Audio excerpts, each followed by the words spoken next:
성경 의도된 하나님의 은혜, 오늘 119번째 시간입니다. 오늘은 열왕기상 6장부터 11장까지 다 볼 건데요. 제가 조금 빨리 해서 여러분은 성경책과 또 여러분 형광펜 가져오셔서 적어도 말씀을 쭉 따라서 표시해 놓으면 앞으로 말씀 다시 보실 때 도움이 될 것 같습니다. 여러분, 우리가 살아가는 이 사회가 왜 이렇게 됐는지를 여러분은 늘 아셔야 돼요. 그거는 역사의식이 없기 때문에 그래요. 그래서 우리가 역사서를 대하면서 이렇게 하면 하나님의 쓰임과 사용하심 가운데 있고 이렇게 살면 하나님의 진노를 받는구나 정도는 우리가 역사의 그 통전적인 시각을 가지고 볼 수 있어야 돼요. 그러면 오늘날 우리가 사회가 문제다라고 하는 것에는 뭐가 문제냐면 역사의식이 없고 어떻게 우리 역사가 여기까지 왔는지조차도 가르치지도 배우지도 않는 게 큰 문제예요. 그래서 역사를 모르면 참 큰 문제인데, 특별히 세속사와 구속사가 있는데 하나님의 구속사, 그것을 우리가 알게 되면 세상의 헤롯이나 바로나 누구든지 다 세상의 역사 같지만 하나님의 구속사 가운데 있다는 것을 발견하게 되면 현재 우리가 겪고 있는 이 많은 불안들을 주님이 언젠가는 갚아주실 거야. 주님이 반드시 믿는 자가 승리하게 하실 거야. 오늘 눈물 흘리는 이 일이지만 주님이 반드시 닦아주실 거야 라고 하는 믿음이 우리 안에 있게 돼요. 그래서 우리가 역사 의식을 가질 때 우리는 비로소 시작이 있고 끝이 있고 그 마지막 끝에는 눈물 닦아주실 하나님 앞에 서는 날이 있다는 분명한 자기 확신을 가질 수 있는 것이지, 이게 없고 그냥 덮어놓고 믿으라 그러니까 왜 믿는지, 이스라엘 저 유대 땅에 있는 저 역사를 우리가 왜 배워야 되는지 전혀 모르는 거예요. 그러나 우리는 오늘 성경에 나온 이 역사를 통해 하나님이 어떻게 움직이시고 우리에게 하나님 됨을 드러내는지 우리는 볼 수 있다는 것입니다. 오늘 6장 1절로 찾아가 보실래요? 그러면 애굽에서 나온 지 850년이라고 480년이라고 기록합니다. 480년. 우리는 뭐 이렇게 430년, 400년 많은 이 표현들이 있는데 역사서마다 이렇게 그럴 것도 그럴 것이 뭐 다윗과 솔로몬 쭉 하니까 480년이 맞겠죠. 그래서 480년이 되고 솔로몬이 왕이 된 지 4년 만에 드디어 다윗에게 약속했던 그 내 아들을 통하여 교회를, 이 성전을 건축하겠다고 하는 그 일이 비로소 시작되는데, 솔로몬이 왕이 된 지 4년 만에 성전 건축이 시작되고 이 일은 7년 동안 진행됩니다. 그래서 솔로몬이 왕이 된 지 11년 만에 성전을 건축하게 되고 그 뒤를 이어서 우리는 어떻게 해요? 13년 동안 후궁과 첩들이 머물 또 궁을 짓는 일들을 13년, 그래서 도합 20년 동안 솔로몬은 건물 짓는데 바빴다고 하는 사실을 우리는 알 수 있습니다. 더구나 솔로몬이 왕이 되었을 때 우리가 잘 아는 것처럼 하나님 앞에 나가서 1000번제를 드립니다. 많은 사람들이 제게 질문합니다. 목사님, 1000번제면 뭐 1000번, 1000번을 예배했다는 얘기나요? 그 얘기가 아니에요, 여러분. 1000번제의 의미는 1000번제만큼의 그 많은 재물을 하나님 앞에 드렸다라고 하는 의미지, 1000일을 채워서 하나님 앞에 예배했다는 의미가 아니에요. 그래서 많은 한국교회가 1000번제 드리는 것이 1000일을 내가 채운다 이래서 1000번제가 아니에요. 그래서 그만큼 하나님 앞에 마음을 다하고 재물을 다해서 제사를 드린 의미를 1000번제라고 그렇게 말씀하고 있습니다. 그래서 그날 밤에 기브온에 올라가서 꿈을 꾸는데, 기도하다 꿈을 꾸는데 하나님이 나타나서 뭐라고 얘기했다는 거죠? 내가 너를 위하여 무엇을 해줄 거라고 했더니 솔로몬은 내가 재판도 하고 정치도 해야 되는 왕인데 나에게 듣는 마음을 주사 선악을 분별할 수 있는, 재판을 할 수 있는 지혜를 주십시오라고 했다는 거예요. 그랬더니 하나님은 들으시고, 다른 사람들 같으면 생명, 부우, 영화 이런 것들 구하는데 너는 지혜를 구하였으니 내가 지혜뿐만 아니라 너가 구하지 않은 것까지도 주겠다라고 약속을 하셨다는 거예요. 그래서 지난주 우리가 보았다시피 솔로몬은 우리가 어디까지 애굽에서 유브라데스 강까지 다 영토를 확장하면서 그와 같은 놀라운 일들이 있게 되는데, 이것은 사실 창세기 15장으로 가보세요. 창세기 15장 18절에 이미 아브람을 부르시고 너를 통해서 이와 같은 일들이 일어날 거라고 하는 약속의 땅을 주셨죠. 특별히 여러분, 우리는 어떻게 알죠? 너가 본토 친척 아비 집을 떠나면 너에게 큰 민족을 이루게 하겠다는 약속 주셨는데, 큰 민족은 나라인 동시에 영토를 그만큼 주시겠다는 약속이고, 구체적으로 아브라함에게 창세기 15장 18절에 보면 뭐라고 되어 있냐면 내가 이 땅을 애굽 강에서부터 그 큰 강 유브라데까지 내 자손에게 주노니 라고 이미 약속했어요. 그래서 여러분 거기다 한번 적어놔 보시겠어요? 응답. 여러분이 자꾸 기도 응답 달라 그랬는데, 기도 응답의 이 개혁주의, 종교 개혁의 후예인 우리의 이 정확한 의미는 뭐냐면 그냥 막 주세요 이게 아니라 약속의 말씀을 성취하는 게 응답이에요, 여러분. 그러니까 우리가 기도하든지 뭘 할 때 반드시 뭘 먼저 구해야 되냐면, 하나님 나에게 약속의 말씀을 주시고 내가 이 기도를 끊이지 않고 계속할 수 있도록 말씀을 먼저 주십시오라고 우리는 계속하고, 응답은 결국 이 약속의 말씀이 성취되는 것이 바로 응답이다라고 하는 사실입니다. 여러분, 다윗 때부터 꿈꾸었던 성전 건축은 순조롭게 진행되었죠. 그래서 우리가 다윗은 직접 피를 흘렸기 때문에 질 수는 없지만 준비하는 작업을 했는데, 그 준비는 다른 게 아니라 두로 사람 히람이 어떻게 해요? 다윗을 사랑했다라고 하는 표현이 있었죠. 이방의 왕이었지만 다윗 왕을 참 좋아했던 사람이에요. 그래서 막상 그의 아들 솔로몬이 성전을 짓겠다고 할 때 히람은 어떻게 해요? 내게 있는 모든 거 다 가져다 하라라고 해서 레바논의 백향목뿐만 아니라 잣나무뿐만 아니라 모든 것을 다 보내게 되죠. 그래서 그때 사람들을 곳곳에 세워서 필요하지 않은 사람이 없었죠. 감독관 있는가 하면 돌 다듬는 석수쟁이가 있고 해서 어쨌거나 하나님의 일이 진행되는 것을 우리는 볼 수 있습니다.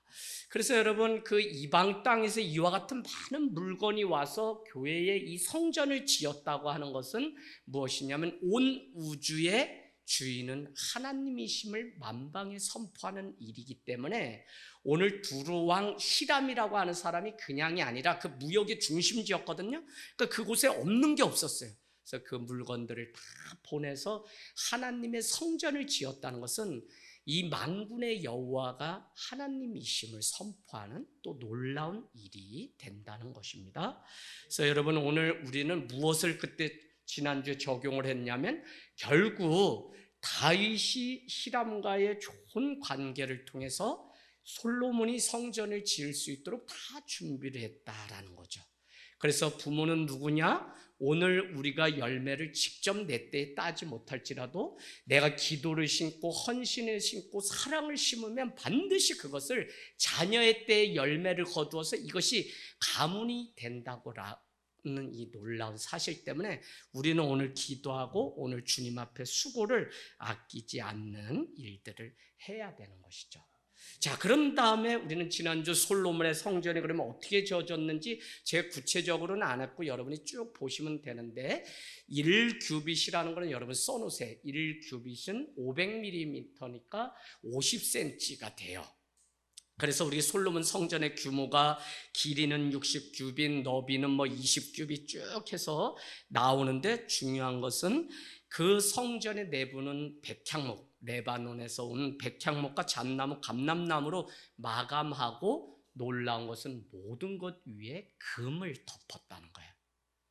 그 정도로 부강했고 그 정도로 하나님 앞에 전심을 다해서 이 성전을 지었다는 것이죠. 그래서 앉는 의자조차도 금으로 다 입혔던 그런 일들을 우리는 알 수 있습니다. 그런데 오늘 한번 좀 눈여겨서 봐야 되는 것은 7장 21절로 벌써 건너뜁니다. 7장 20절에 가면 성전을 짓고는 두 기둥을 세우게 되는데, 거기에 우리가 잘 아는 것처럼 야긴과 보아스라고 하는 기둥을 세우고, 야긴은 뭐죠? 야긴은 저가 세우리라 라고 하는 뜻이라면 보아스는 뭐였습니까? 그에게 능력이 있다라고 하는 의미가 보아스. 그러니까 여러분, 그 솔로몬의 성전을 오고 갈 때마다 후손들이 뭐를 고백할 수밖에 없냐면 하나님이 다 하셨다라고만 고백할 수밖에 없어요.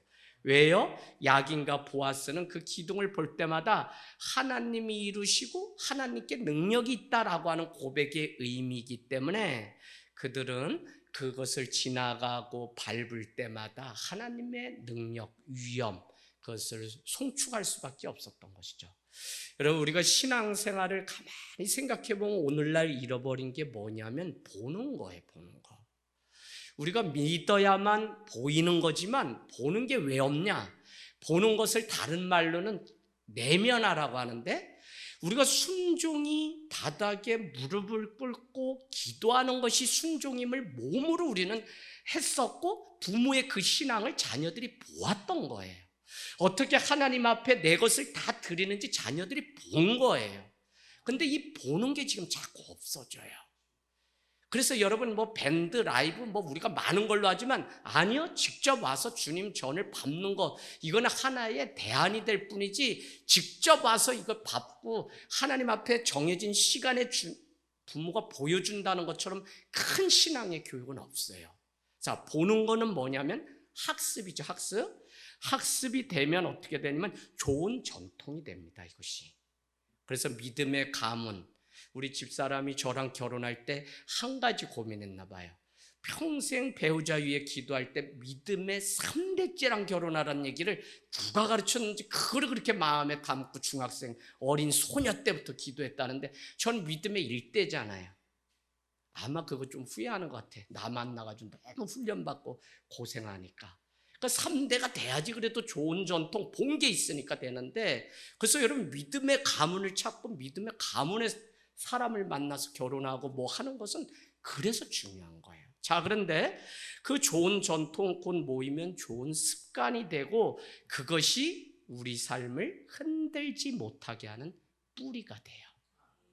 왜 뿌리가 약하냐면, 여러분, 예수님께 깊이 뿌리 내려야지만 우리가, 골로새서 2장 6절은 너희는 예수 그리스도 안에 뿌리를 깊게 세운 바 되며 교훈은 대로 뭐 이렇게 쭉 말씀이 나오는데, 그때 그 뿌리가 너무 중요해요.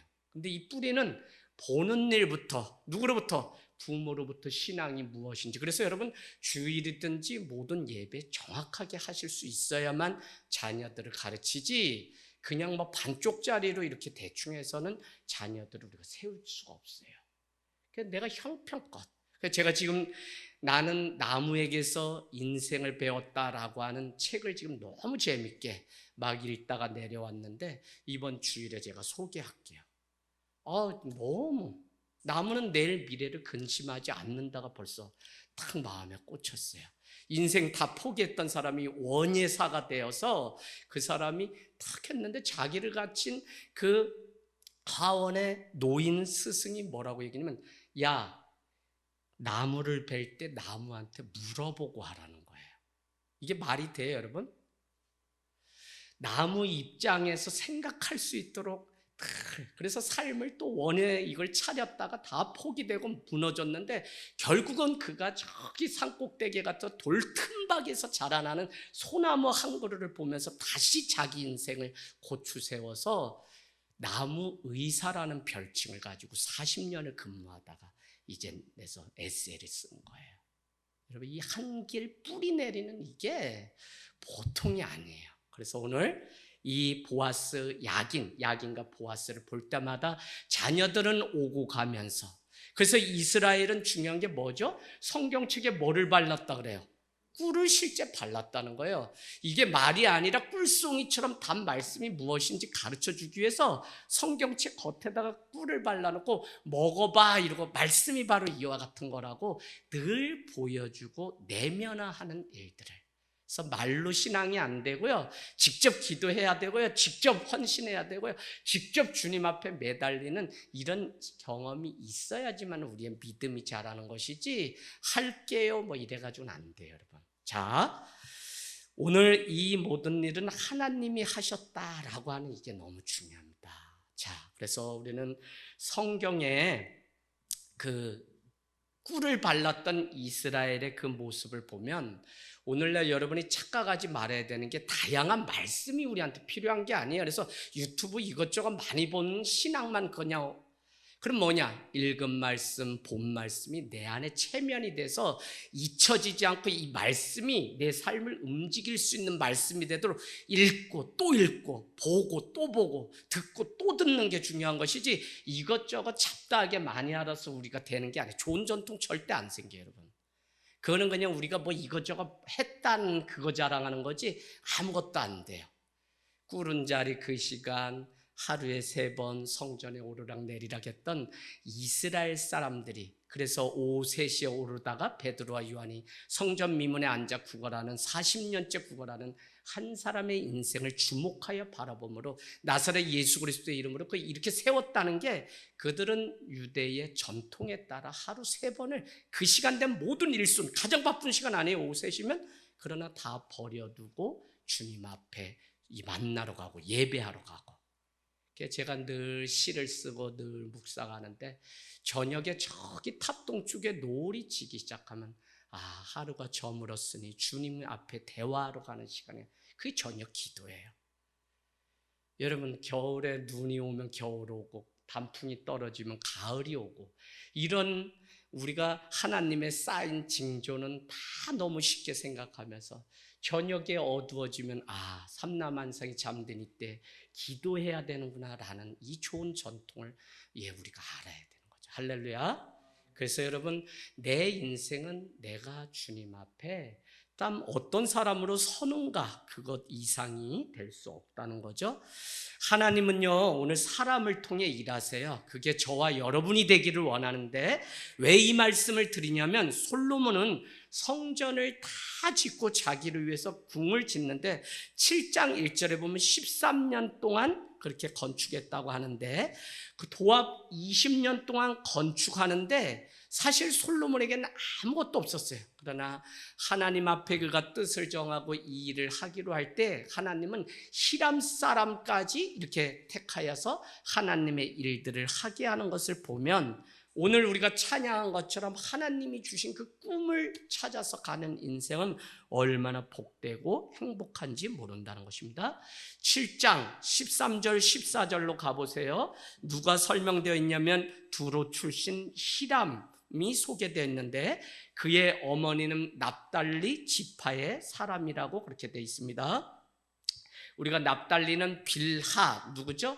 라헬의 여종이었던 빌하의 여종으로부터 태어난 사람이 납달리죠. 그 지파 사람이. 그런데 아버지는 두로 사람이죠. 그러니까 반이스라엘계라고 보면 우리가 됩니다. 근데 14절에 가보시면 그 두로 히람 사람을 뭐라고 얘기하냐면 모든 놋일의 지혜와 총명과 재능을 구비한 자라는 것입니다. 그래서 하나님은 우리가 기도하고 하나님의 꿈을 이루려고 작정하면 어느 시대든지 어느 환경이든지 사람을 통해 일하시는데 우리가 하나님 앞에 뜻을 정하고 가면 하나님이 나머지는 그래서 뭐라 그래요? 내가 일하면 내가 일하는 것이지만 내가 기도하면 하나님이 일하신다라고 하는 사실이 괜한 세상의 말장난이 아니라 정말 우리가 오늘 솔로몬이 아무것도 없어요. 나무도 없어요. 이스라엘에 가장 많은 게 뭐냐면 흔한 게 뽕나무예요. 종려나무. 그거 가지고 무슨 건물을 져요. 그런데도 오늘 레바논의 백향목과 잣나무를 이렇게 준비하는 일들을 보면 우리가 믿음으로 간구하는 이 일이 얼마나 그래서 하나님이 직접 개입하셔서 하나님이 당신의 일이 우리가 하나님이 기뻐하시는 일이기 때문에 우리가 순종하고 하기로 결단하면 그때는 상황 보지 말아야 돼. 그때는 그냥 하나님이 하실 것을 믿는 믿음으로 나가면 하나님이 대신 다 이루어가는 것을 우리는 볼 수 있어요. 저는 우리가 살아가는 시대에 이런 믿음이 참 너무 귀하고 보고 싶고 이런 믿음이 날마다 간증돼야지 내가 뭐 노력했더니 하나님이 이렇게 해주셨어요 이런 간증은 너무 많아. 그리고 주어가 자기야. 근데 나는 아무것도 없는데 하나님이 하셨어요. 이 일을 오늘 솔로몬의 성전을 짓는 장면을 통해 우리는 알 수 있어요. 그러나 여러분, 역사를 통해서 우리는 뭘 알아야 되냐면 20년 동안, 그러니까 솔로몬 성전 7년, 또 후궁들과 그들이 머무는 집 궁을 13년, 20년 동안 그렇게 화려하게 지었던 그것도 어떻게 해요? 바벨론의 침략 가운데 다 무너져서 아무것도 남지 않은 것을 우리는 볼 수 있어야 됩니다. 그래서 마태복음 6장 29절 가보실래요? 마태복음 6장 29절 신약입니다. 마태복음 6장 29절, 예수님은 그냥 말씀하신 것이 아니라 예수님은 유대인의 왕으로 오신 것을 가장 많이 부각시키는 게 누구죠? 마태복음의 특징이에요.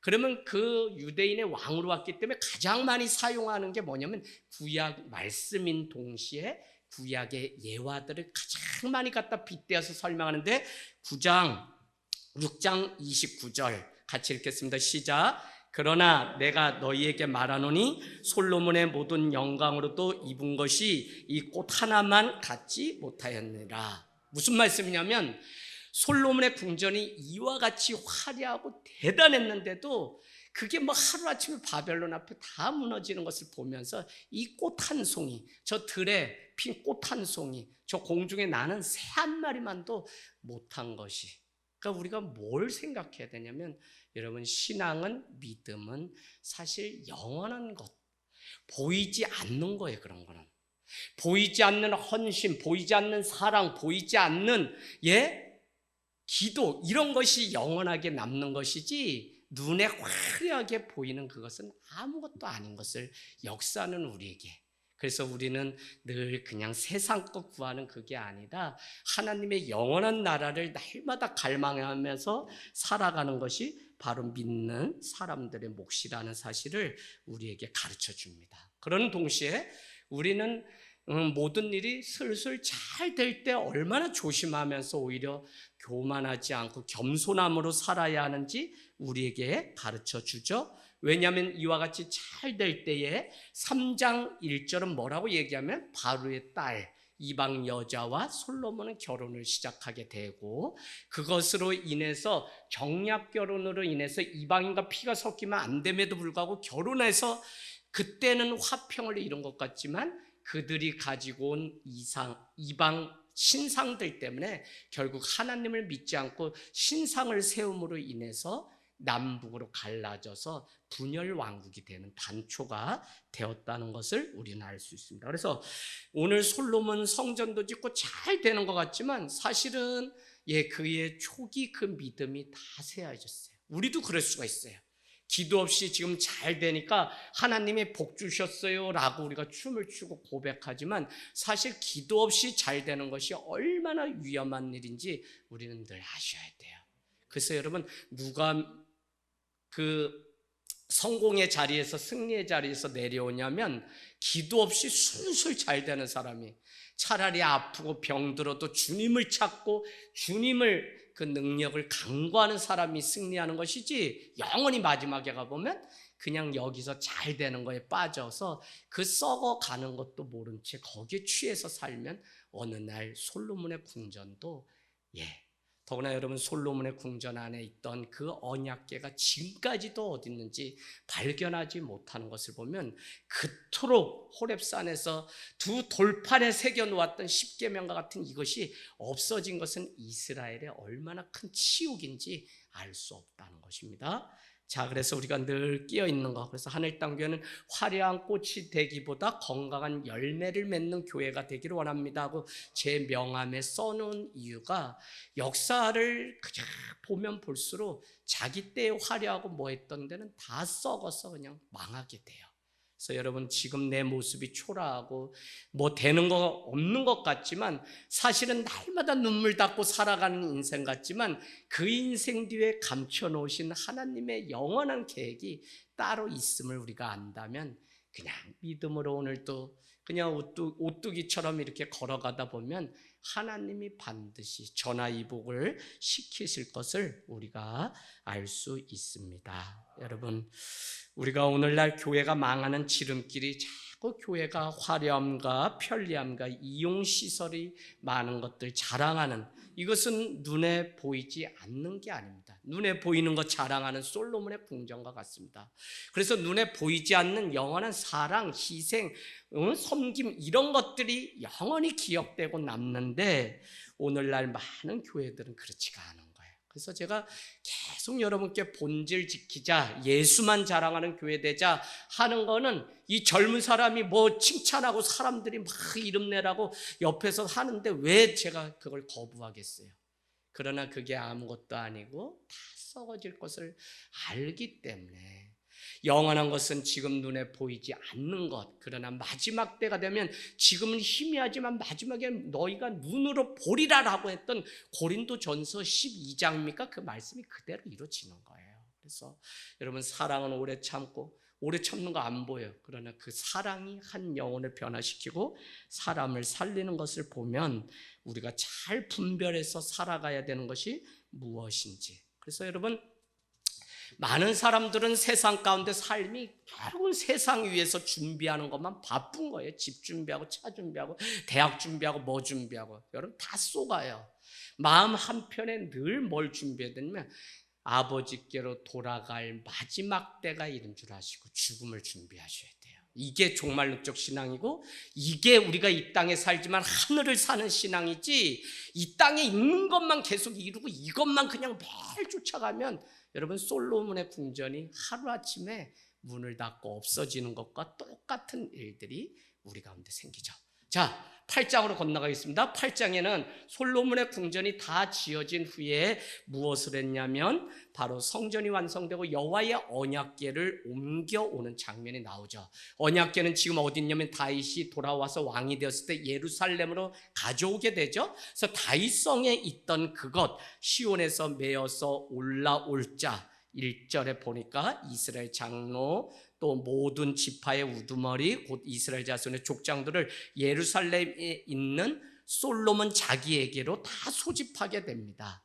그래서 이스라엘은 가장 무엇을 먼저 했냐면 성전으로 이 하나님의 약속인 언약궤를 옮겨 오는 그 일을 했다는 것이죠. 그날 5절 말씀에 보면 마치 다윗이 기뻐서 막 했던 것처럼 그 백성들은 양과 소를 잡으며 하나님 앞에 잔치를 벌이고, 그날 가지고 온 그 재물이 얼마나 많은지 그 숫자를 셀 수 있대요, 없대요? 없다는 거예요. 기록할 수도 없을 정도로 많이. 그래서 여러분, 말씀이 내 인생 가운데 우리 인생 가운데 임하고 찾아오는 이것이 유일한 기쁨이 될 때 우리는 오늘 하나님 앞에 뜨거운 진정으로 드리는 예배를 드릴 수 있는 줄로 믿습니다. 그래서 9절 말씀 가볼까요? 9절 말씀, 우리에게 한 가지의 질문을 주는데 뭐냐면 그 궤 안에 모세가 호렙산에서 넣어둔 두 돌판 외에는 아무것도 없었다는 거예요. 여러분, 그 언약궤 안에는 뭐도 있어야 돼요? 만나 항아리, 그 다음에 쌍난 지팡이, 이게 다 있어야 되는데 지금 두 돌판 10개면 그거 외에는 없다는 거예요. 그럼 이게 어떻게 됐냐고요. 그래서 학자들이 계속적으로 이 나머지 것들을 찾기 위해서 지금 얼마나 혈안이 되었는지 모른다는 겁니다. 그러고는 내린 결론이 블레셋에게 빼앗긴 적 있죠? 누구 때에? 엘리 대제사장 때 홈리와 비니아스에 의해서 뺏겼는데, 그게 베세메세로 가는 소에 의해서 다시 돌아올 때 아마도 학자들의 얘기입니다. 그때 다 돌아오지 않고 유실되어서 오늘 이 지경이 된 게 아니나, 이렇게 이야기를 한다는 거죠. 8장 14절로 가세요. 성전을 다 짓고 언약궤를 이렇게 모시고 백성들을 축복하는 장면이 나옵니다. 성전 건축을 지어서 중요한 것이 아니라 계속적으로 솔로몬이 강조하는 것은 무엇이냐면 성전 안에 언약궤가 있기 때문에, 언약궤는 뭐냐면 약속의 말씀이 있기 때문에 오늘 솔로몬의 성전이 귀한 것이지 그 화려한 이 궁전이 귀한 게 아니라고요. 그래서 여러분, 우리도 뭐 1층 내려오고 2층 있고 다 하지만 이게 뭐 넓어질 때마다 우리는 늘 경각심 가져야 돼요. 우리가 이거 자랑할 게 아니라 이 안에 깨어서 몇 명이 하나님 앞에 예배하고 정말 이웃들이 지나가는 그 영혼들의 관심 갖고 우리가 영혼을 살리는 교회인지 늘 우리가 깨어서 바라봐야 돼요. 14절로 갈게요. 이스라엘의 온 회중을 위하여 축복하게 되고요. 15절은 솔로몬이 하나님을 송축하는데 15절 그 이유가 뭐죠? 그 이유가 뭐예요? 아버지 다윗에게 약속했던 하나님의 커버넌트 언약이 내 때에 그대로 이루어져서 이제 솔로몬 성전뿐만 아니라 그 언약의 말씀이 오늘 여기에 돌아왔기 때문에 기뻐하는 장면. 그래서 우리가 성도가 유일하게 감사하고 기뻐해야 되는 것은 무엇이냐면 결국 말씀이 내 삶 가운데 임하는 것. 아무리 신앙생활 많이 해도요, 말씀이 내 삶 가운데 들려지거나 말씀이 내 안에 없으면 여러분 우리가 하나님 사랑하는 게 아니에요. 더 쉽게 얘기하면 내가 부모님을 공경하고 부모님을 존경하고 사랑하기 때문에 부모님의 말씀을 하나님의 말씀처럼 우리가 여기죠. 그러면 하나님을 사랑한다면 뭐가 있어야 되냐면 하나님이 우리를 사랑한다고 주신 이 말씀이 우리 생명 가운데 있어야 되는데, 여러분 이 말씀을 무슨 연구한다 공부한다 이런 건 다 거짓부렁이에요. 뭐가 먼저 되냐면 말씀은 하나님이 우리를 사랑한다고 했기 때문에 말씀 자체를 사랑하면 돼요. 그러면 읽을 수밖에 없어요. 그러면 그 말씀을 들을 수밖에 없어요. 그래서 여러분 믿음이 없어요, 믿어지지 않아요 라고 하는데 더 정확하게 우리의 자녀들에게 무엇을 점검해야 되냐면 하나님의 말씀을 듣거나 보지 못하는 거예요. 왜? 더 정확하게 하면 이게 그냥 소설책이나 무슨 책의 내용처럼 생각하지만 그게 아니라 이것은 우리를 살리는 약속의 말씀이라는 그 부분이 믿어지지 않는 거예요. 우리는 오늘 왜 예배를 드리냐면 이게 약속의 말씀이기 때문에 듣는 것이고, 제가 또 힘있게 확신 가운데 전하고 여러분도 이 말씀을 그래서 주중에 또 돌려서 보고 또 돌려서 보고 다시 복습하세요. 그래서 이 말씀을 꿀송이처럼 달게 왜 여기냐면 그 안에는 그냥 소설책이나 누가 연애해서 어떻게 살다 어떻게 결혼했다가 죽었다 이런 책이 아니라 약속하신 바가 있기 때문에 그걸 커버넌트 언약이라 그래요. 그래서 여러분 약속 있는 계명은 이것이니 내 부모를 공경하라 하나님을 공경하라 하는 이 계명, 이 약속 있는 계명이라 그래요. 이 말씀을. 세상의 권사님 아무리 동네 반상회하고 동네 여자가 좋아도 거기에 가락지 끼고 이렇게 손도장 찍어가지고 그 약속이 이루어지나요? 안 이루어지니까 도둑놈도 있고 고소도 하고 고발도 하고 세상 더러워 못 살겠다 이러는 거죠. 근데 하나님의 이 약속의 말씀은 1.1획도 변함이 없기 때문에 정말 확신하건대 이 젊은이들이 특별히 이 약속의 말씀이 자기 삶의 이 발에 등이 되는 이 원리를 깨닫고 그래 내가 말씀으로 살아야 되겠구나 이것만 알게 되면, 그럼 뭐 우리 어른들도요 팔자가 어디 있어요? 다 그냥 하나님이 다 들어서 사용하시고 바뀌죠. 할렐루야. 그러니까 여러분 눈에 불을 켜고 졸리거나 피곤해도 우리가 이 말씀이 임하는 곳이면 그냥 아멘하고 가는 거예요. 이게 없기 때문에 우리가 자꾸 세상 어떻게 살아가야 되는지 뭘로 근심하고 염려하는 거지, 그렇지 않아요. 이 약속의 말씀이 있으면 우리는 승리하고, 내가 그 말씀이 없으면 약속이 끊어진 거라는 두려움 때문에 하나님의 말씀 앞에 모인 자들이 그게 뭐냐면 예배예요. 예배.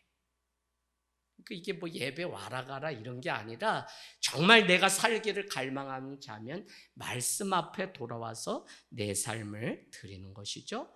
그래서 우리가 이 말씀으로 살아가는 이 일을 부단히 계속적으로 임해야 됩니다. 8장 22절 솔로몬의 기도가 나오는데 감사의 핵심이 23절에 여러분 가서 또 표시해 놓으세요. 하나님은 약속을 지키시는 분이기 때문에 오늘 감사다라고 하는 고백을 하죠. 이르되 이스라엘의 하나님 여호와여 위로 하늘과 아래로 땅에 주와 같으신 신이 없나이다. 주께서는 온 마음으로 주의 앞에서 행하는 종들에게 언약을 지키시고 은혜를 베푸셨다는 거예요. 언약을 지키셨다. 그걸 뭐라고 얘기했냐면 성자에 성실하다. 성실하신 하나님. 성은 말씀어에 이룰 성자가 합쳐진 거 아시죠? 한문으로 말한 대로 이루는 것이 뭐냐면 성이에요. 성. 말한 대로 지키는 것이 그게 성실하다 할 때 성자예요. 말씀어에다 이룰 성. 그래서 여러분 이 한자도 공부해 보면 너무 안 돼. 그래서 사람들이 그냥 뭐 성실하다 하지만 사실 성실하다는 표현은 하나님께, 왜 우리가 아무리 성실해도 우리가 그럴 수 없어요. 그냥 부단히 노력하는 거지. 그런데 에레미야가 3장에 보면 이 아침에 주의 성실함이 크도소이다라고 고백하면, 그러면서 뭐라고 얘기하냐면 잠잠히 기다림이 좋도다 구원이 그에게서 나느니라. 3장 22절. 에레미야가 너무 주옥 같은 말씀인데 하나님이 성실하다는, 쓴 담즙을 먹고 내가 다 죽게 되어서 소망이 다 끊어졌는데 이 아침에 주께서 내 인생 가운데 소망을 주신 것이 뭐냐면 성실하신 하나님의 그 일하심이 크도소이다라고 고백하면서 에레미야에가는 그발강가에서 눈물을 흘리며 친구들도 나를 다 버리고 돌아갈 예루살렘도 다 망해서 난 포로로 여기서 죽게 되었구나. 내 뼈를 꺾으시는 하나님, 나의 가는 첩경 지름길을 다 막으시는 하나님, 나에게 쓴 담즙을 주신 하나님, 나를 향해서 관역을 삼으시는 하나님, 막 비참하게 막 사람이 신앙 다 버리고 없는 것처럼 에레미야가 3장 보면 막 엄청납니다. 그러나 이 아침에 주의 성실하심이 새롭다고 고백하는 장면이 나옵니다. 자, 25절에는 왕위가 끊이지 않게 해달라고 하죠. 왜요? 다윗에게 영원한 언약, 너를 통해서 그 왕이 계속적으로 있을 거라고 하는 그 약속을 우리에게 주죠. 결국은 여러분 뭐 남북으로 나눠졌지만 역사를 큰 틀에서 보면 이 역사는 결국 유대의 왕으로 오신 예수 그리스도를 통한 영원한 언약을 성취하신 하나님, 그것이 신약입니다. 그래서 하나님은 1.1획도 변함이 없다는 것을 우리가 알 수 있죠. 그러면 왜 BC 586년에 다 이 왕이 나눠지고 다 무너지게 됐냐? 바로 이 약속의 말씀을 지키지 않아서. 그래서 41절 43절에 가보실래요? 41절에서 43절에 또 주의 백성 이스라엘에 속하지 아니한 자 곧 주의 이름을 위하여 먼 지방에서 온 이방인이라도 그들이 주의 크신 이름과 주의 능한 손과 주의 펴신 팔의 소문을 듣고 와서 이 성전을 향하여 기도하거든 주는 계신 곳 하늘에 들으시고 이방인이 주께 부르짖는 대로 이루사 땅의 만민이 주의 이름을 알고 주의 백성을 이스라엘처럼 경외하게 하시옵소서. 솔로몬이 누구를 위해서 기도하는 거냐면 이방인을 위해서도. 하나님, 이방인도 와서 하나님 앞에 이 성전에서 기도하거든 그 울부짖는 그 기도 소리를 들어주십시오. 근데 그 이유가 뭐라고 돼 있냐면 간구하는 소리를 들어줘야 되는 게 그들도 주의 이름을 알아야 하기 때문이라고 43절은 말씀하고 있습니다. 여러분, 우리가 전도하고 우리가 이웃에 관심 갖고 그 한 영혼을 대해야 되는 이유는 다른 게 아니라 하나님의 이름을 그들이 알아야만 구원의 일들이 넓어지기 때문에 선교하고 뭐하고 하는 거지. 우리가 그거 아니면 우리끼리 잘 먹고 잘 살고 우리끼리 그냥 저기 망양 가서 국수 먹고 또 만두 주시면 먹고 그러면 되지. 근데 우리 이거 먹으면서도 같이 오늘 모든 이웃이나 영혼들을 위해서 같이 고민해야죠. 아파서 특별히 못 오신 분 있으면 또 우리가 그의 영혼을 생각하고. 그러니까 교회는 늘 영혼을 구조하는 그 일에 깨어서 전심전력해야 돼. 그래서 때를 얻든지 못 얻든지. 집사람이 사모님이 이렇게 운전 아침에 이제 하는데 곧잘 하거든요. 물론 제가 이제 브레이크 밟는 봉을 사가지고 옆에서 쓱쓱 해줘요. 또 그런 게 있더라고요. 좋은 시대예요. 그래서 그래도 쭉 가는 거는 가요 보니까.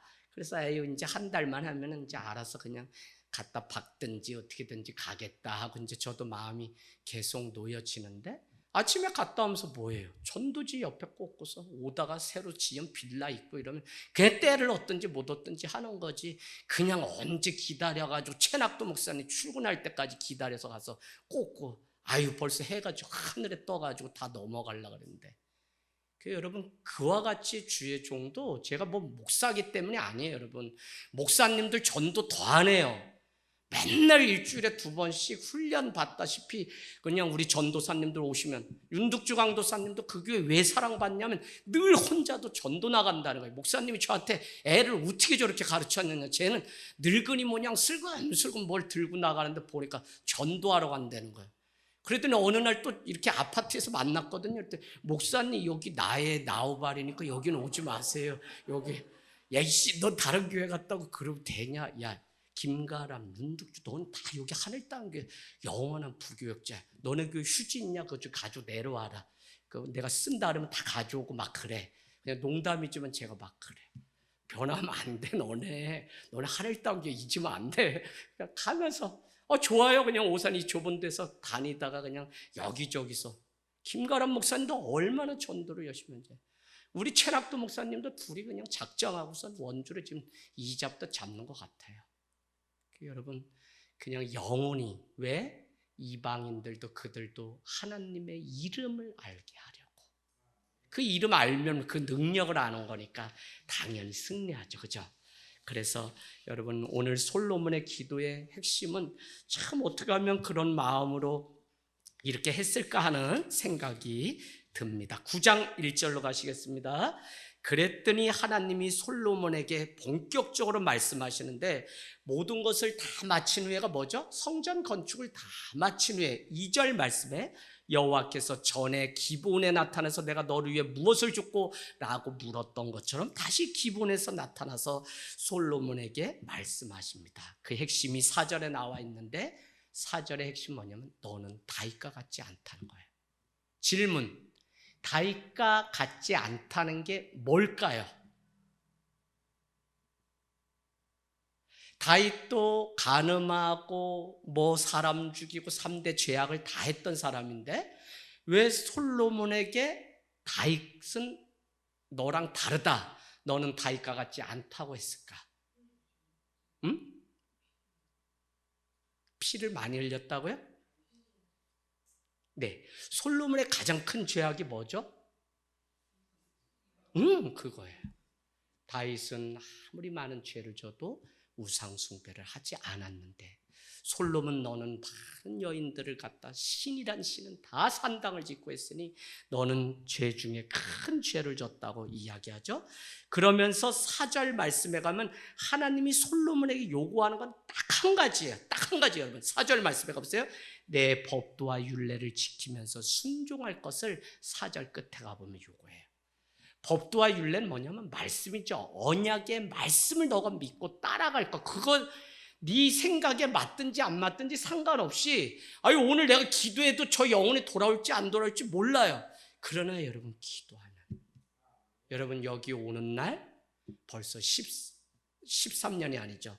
4, 5년 됐는데 그때 가장 구석에 제가 누구를 써놨냐면 사장님 계약서 쓰고 그 영혼 안에 그 내면의 외로움과 그 우울증 고통 겪는 걸 보고 이대엽 사장님 반드시 하나님 전도해서 교회 나올 수 있게 여러분 올라가서 보세요. 거기에 여러분 그냥이 아니라 여러분도 정말 마음에 간절함 품고 영혼들 강세로라 집사님 이경자 어머니 전도하고 홍중이 벌써 8, 9년 전에 적어놓고 저쪽에 있던 그대로 가져왔어요. 그거 이루어지지 않은 건 저쪽에서 다 기도 제목 이루어져서 빨간 펜 칠한 사람들은 복잡하니까 다 잡아떼고 그리고서 안 이루어진 사람들만 여기 왔는데 저는 저쪽 있을 때 건물주 백선우 아주 보통 분 아니세요.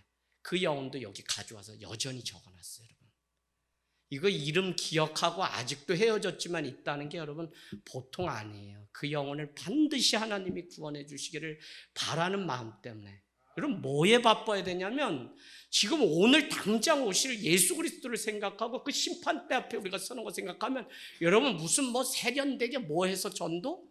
그것 때로 필요해요. 그런데 정말 우리가 오늘 목에 칼이 들어오고 하나님이 곧 오시는데 그렇게 믿어가지고는 안 돼요. 정말 여러분이 무엇에 바빠야 되는지 제가 무엇을 위해서 기도하고 무엇을 위해서 여러분이 하루를 살아가는지 사모님 제가 자랑은 아니지만 사모님 학교 근무하면서 저녁마다 와서 기도하고 저렇게 하기 어려워요. 대상포진 막 아릴 때마다 마음이 아파요. 근데 더 마음 아픈 거는 그러면서 대단한 게 뭐냐면 사모님을 만나서 제가 특수 목회를 해요. 뭐냐면 그 아픈 부모님들 마음 만져주고 늘 그러니까 어느 날 사모인 걸 알고선 그냥 교회로 오겠다는 왔다가 가신 분도 많아요. 왜? 여기 와서 사모로 대하는 게 아니라 학교 교사로 대해서 원하는 거 그냥 막 안 들어준다 떼쓰는 분도 있고 그래도 우리 아이들 여기에서 부모님들 다 이렇게 잡히고 있는 거 보면 참 신기해요, 여러분. 근데 막 전도 막 이게 아니라 그 안에 삶으로. 제가 이제 또 말씀을 드리도록 하겠습니다. 여러분 11절로 가보실래요?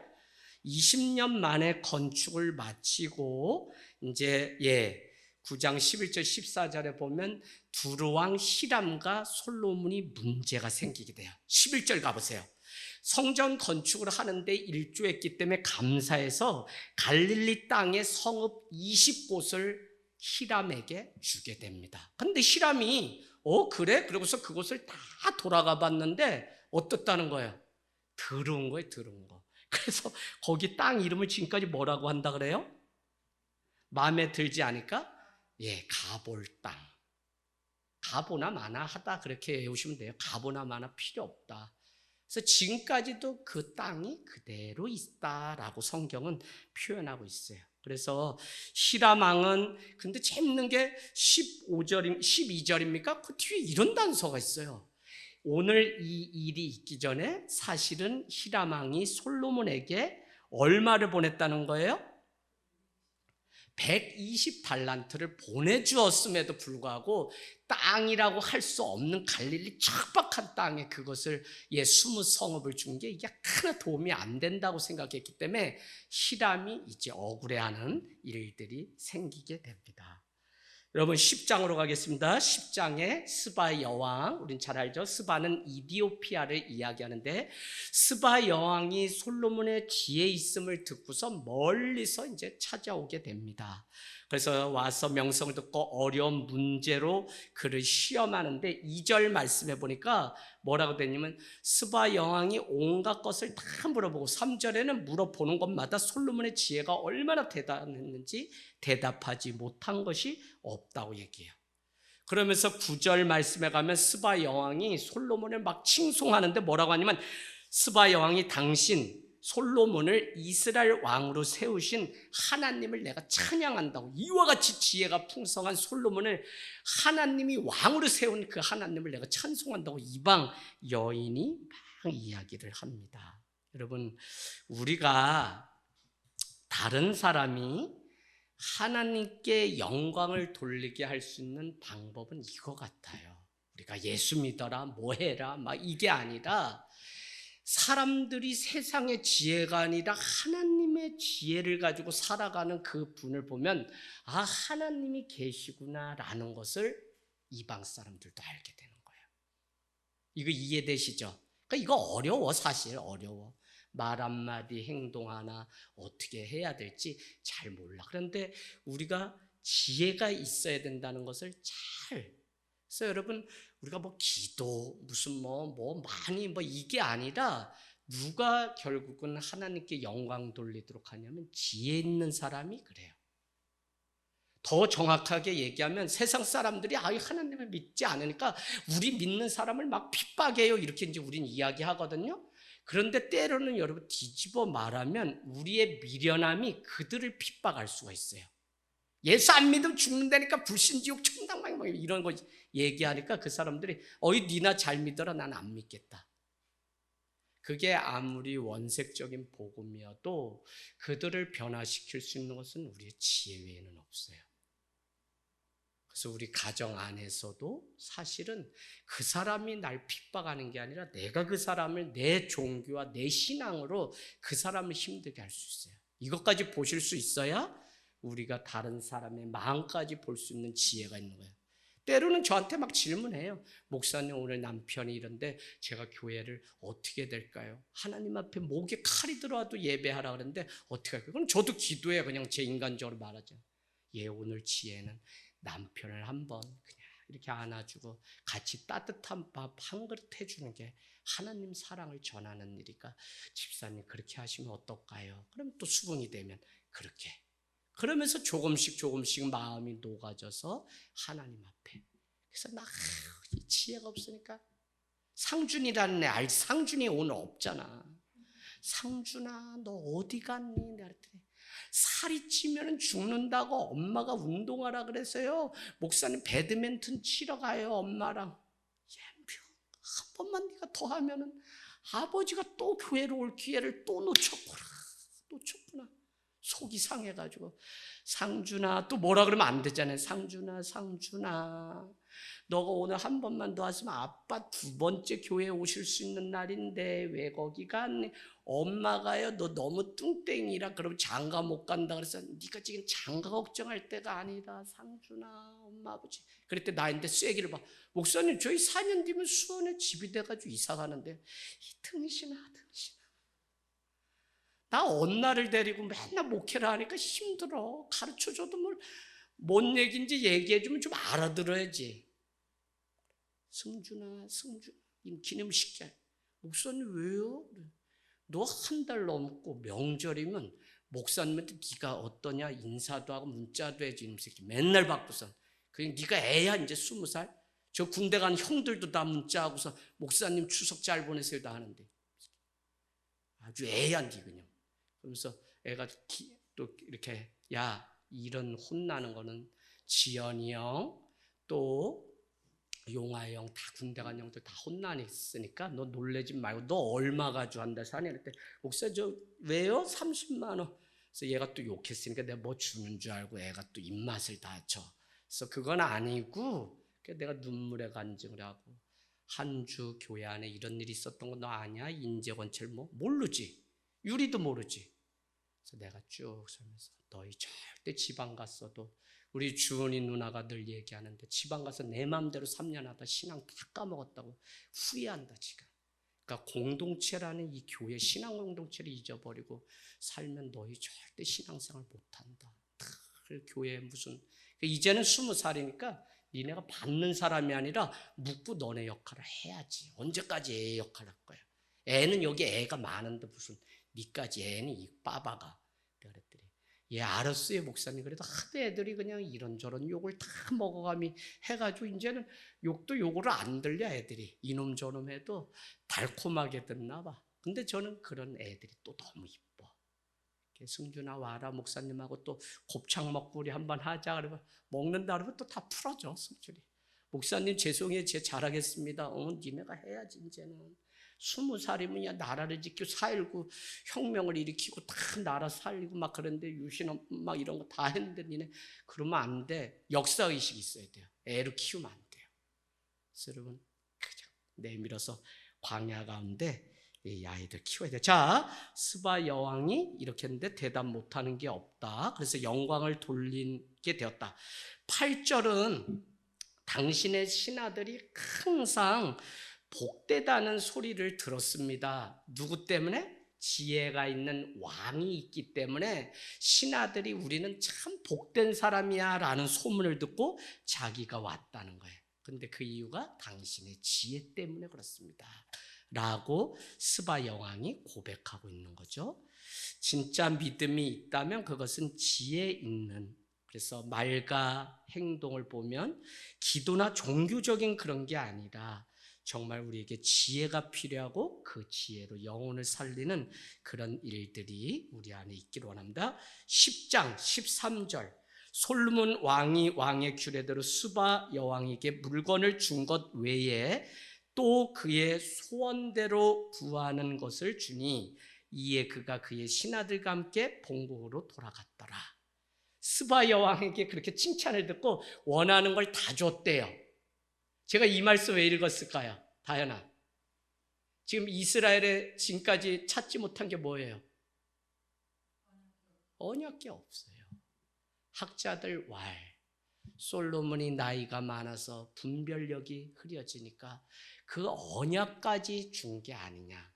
많은 고고학자들은 그래서 이디오피아, 현대 스바가 이디오피아잖아요. 거기 가서 지금 언약계 찾냐고 지금 수만 명이 죽었어요. 거기서 그거 찾냐고. 아마 그때 스바 여왕에게 이 언약계까지 내가 원하는 소원대로 다 준다고 했을까. 근데 이 스바 여왕은 얼마나 또 지혜가 있냐면 하나님이 주신 지혜가 있기 때문에 솔로몬이 이와 같은 걸 알고 언약계를 달라고 하지 않았을까라는 것이 학자들의 추측이에요. 재밌죠? 이 신학은 이런 거를 하는 거예요. 이런 거. 참 감춰진 미스테리가 많이 있는데 오늘 소원대로 다 가져가라고 했다니 이게 마음에 저도 늘 걸려요. 자, 그런데 이 당시에 얼마나 재밌냐면 18절 가보면 솔로몬의 사치스러운 장면이 이제 막 나오는데 14절은 그 당시 얼마나 풍요로웠는지 보여주죠. 세입금의 무게가, 그러니까 받아들이는 그 세입금이 얼마라 그래요? 666달란트. 그러면 아까 누구였어요? 120달란트 줬다는 사람 누구였어요? 두루왕 히람이 그렇게 줬다는 건 엄청나게 준 건데 1년 걷어들이는 게 이렇게 많으니 지금 이스라엘이 얼마나 풍요로운 가운데 사는지 모른다는 거죠. 이방 여인들을 후궁으로 들인 솔로몬은 그들을 위해서 궁을 짓고 화려한 것 같지만 그들이 가져온 우상 숭배를 섬기고 그것에 금으로 다 도금해서 사치가 얼마나 대단했는지 몰라요. 여러분, 그래서 우리는 언제나 풍요로운 것이 좋은 것이고 선한 것은 아니에요. 이걸 성도는 알아야 돼요. 우리는. 내가 아까도 말했죠. 기도 없이 막 술술 잘 되는 게 그게 좋은 게 아니라고 말했던 것처럼 지금 내가 풍족하게 다 넘치면 전 이거에 안 좋은 걸 너무 많이 봤어요. 제 서울에서 내려올 때 많은 결단하고 내렸어요. 교회가 이렇게 가면 안 된다. 왜? 다 부모가 교수, 장관, 다 국회의원 50여 명 있는 교회에서 근무하니까 그냥 청와대 이러기만 해도 저 같은 사람한테 단결 때려 경찰이. 왜? 요렇게 작은 사람, 겁 없는 사람이 보안사고 어디 안기부에 근무하는 사람들 잘못 건드렸다 큰일 난다. 무조건 빨간불에도 그냥. 그 정도로 여러분 권력이라는 게 무서워요. 그렇게 그런 사람들이 많은 교회에서 사역을 하다 보니까 어느 날 이게 교회가 아니지 그런 마음이 들어서 여기까지 내려오게 된 거예요. 뭐 하나 때문에? 교회를 바로 세워보겠다는 그 마음 하나 때문에. 그게 13년이 된 거예요. 자, 그래서 그 여름이고 겨울이면 제가 어디를 많이 드나들었다는 얘기를 하냐면 경찰서. 왜냐하면 유학 보내는 자녀들이 다 강남 일대 압구정동에 뭐 페라리 이런 거 외제차 타고 다니면서 술 먹고 싸우고 하면 아버지가 총장이고 뭐 대구 다 이러니까 어떻게 돼요? 알리질 못하고 교회 한번 제대로 안 나오고 청년 담당 목사님이 이재학 목사님과 알고 교회 통해서 나인데 경찰서에 다 와가지고 압구정동 잠실 가서 다 빼오냐고. 내가 얼마나 해요. 내가 뭐 힘 있어요? 그래도 빼왔어. 그때 뭘 알았냐면 자기가 수고하지 않고 부모가 그냥 받은 그 축복을 자녀들한테 그냥 무상으로 주는 거는 자녀 인생 망치는 일이구나. 여러분, 풍요로운 게 좋은 거 아니에요. 정말 풍성하신 하나님을 가르쳐야지 그것 때문에 잘 사는 거지. 그냥 막 이게 안 되니까 우리 어머니도 이제 많이 좋아하는 지셨는데 항상 가면 야 중학교 나온 걔 있지? 걔 이번에 아파트 36평 사서 갔대더라. 응 아들아 니는 뭐 아침 저녁까지 뭐 땅을 파미 그렇게 뭐 했는데 어떻게 맨날 그런 집에 사냐 아들아. 비교의식. 자기가 가치가 어디에 없으니까 그런 거예요. 그러니까 세상적으로 잘 되기를 바라는 것 외에는 없는 거죠. 그래서 여러분 우리가 어디에 가치를 두고 사냐. 그래서 세교 사랑 나눌 때 가치의 문제를 뼈저리게 이게 바뀌지 않으면 여러분 교회 다녀도 똑같이 세상적인 가치 가지고 뭐 되고 뭐 가지려고만 하는데 혈안이 되지 않대요.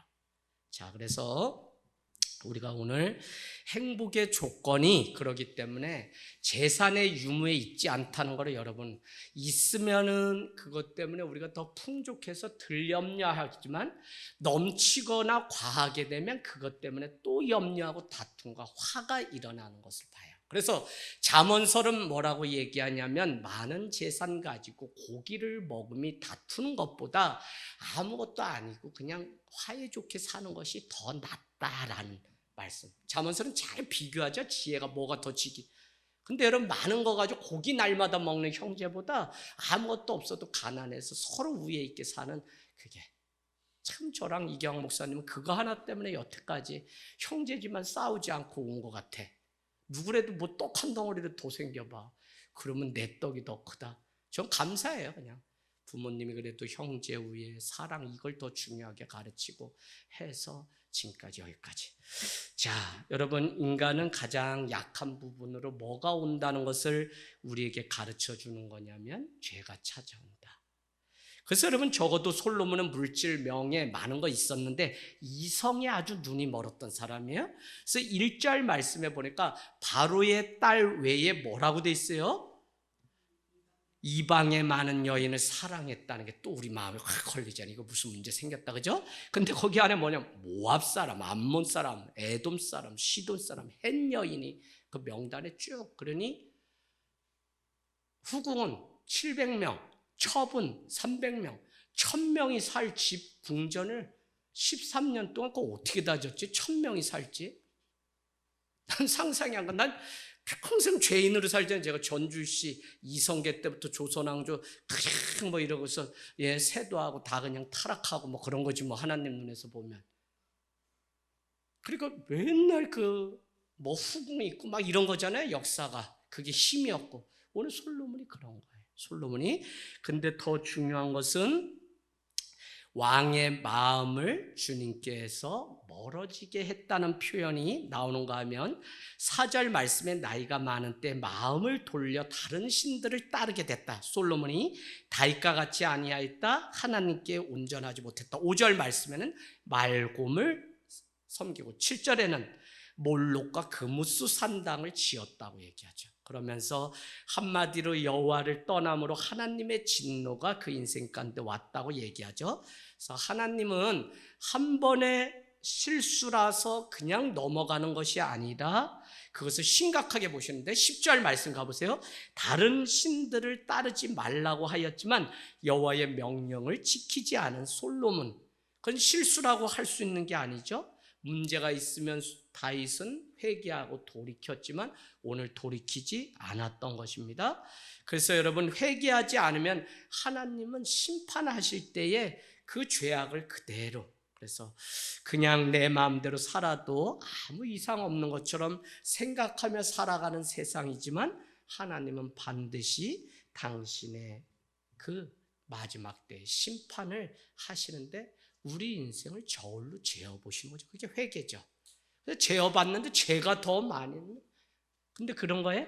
아니요. 죄가 하나만 있어도 주님은 우리를 심판하신다고 말씀하시니 이게 얼마나 어려워요. 자, 하나님의 심판은 11절. 이 나라를 내 신하에게 주겠다는 거예요. 여태까지 다윗과 세운 영원한 언약 때문에 그 왕위가 끊어지지 않겠다고 하겠다. 그리고 솔로몬도 기도했더니 들어주는 줄 알았는데 그게 아니에요. 그런데 너의 때는 그렇게 하지 않지만 너의 자녀의 때에 이 나라를 다른 자에게 주는데 다만 너에게 두 지파는 맡겨주겠다는 거죠. 그게 남유다는 두 지파. 어디랑 어디예요? 유다와 베냐민. 그 다음에 나머지 10지파는 북이스라엘. 그래서 다음 주부터 우리가 하는 건 남유다에서 다윗 또 예수 그리스도가 오시는 거죠. 그 다음에 150년 정도 더 늦게 멸망하게 돼요. 그 이유는 군사력이나 자원이 많았던 북이스라엘은 더 하나님을 의지하지 않아요. 그래서 북이스라엘 왕 다음 주에 정리할 때 보면 선한 왕이 하나도 없어요. 하나도 없어요, 여러분. 근데 남유다 예수의 족보에는 몇 명이 그래도 선한 왕으로 이렇게 됩니다. 거기에는 물질이 없고 척박하고 아무것도 없어요. 그렇기 때문에 하나님이 도와주시지 않으면 살 수 없다고 하는 그 믿음 하나로 살아간 것을 우리는 볼 수 있습니다. 11장 여러분 가세요. 이제 결론입니다. 14절 표시하세요. 대적자가 3명 있어요. 이거 잘 몰라요. 솔로몬을 대적하는 사람이 나타나는데 14절에는 에돔 사람 하닷이 나와요. 23절로 갔어요. 르손이라는 사람이 나오는데 그 얘기 시달리는데 르손은 왜 중요하냐면 나중에 수리아의 왕이 됩니다. 자, 그 다음에 26절에 가면 느밧의 아들 여로보암. 여로보암은 누구죠? 북이스라엘의 여로보암이 솔로몬을 대적해. 그래서 죄는 무엇이냐면 결국 화평을 깨고 대적하게 만들고요. 33절에는 왜 이와 같이 됐는지 더 정확하게 말하는데 33절 마지막 표시해 놓으세요. 솔로몬은 나를 버리고 시돈 사람의 여신 아스타롯과 모압의 신 그모스와 암몬 자손의 신 밀곰을 경배하며 그의 아버지 다윗이 행함같이 아니하고 내 길로 행하지 아니하며 나 보기에 정직한 일과 내 법도와 내 율례를 행하지 아니하였다. 그래서 죄는 반드시 결과가 있는데 그것이 심판이고, 더 나아가서 여러분, 이거는 누가 말 안 해주더라고요. 죄 때문에 인간에게 죽음이 찾아온 거예요. 죄의 싹은 사망이기 때문에.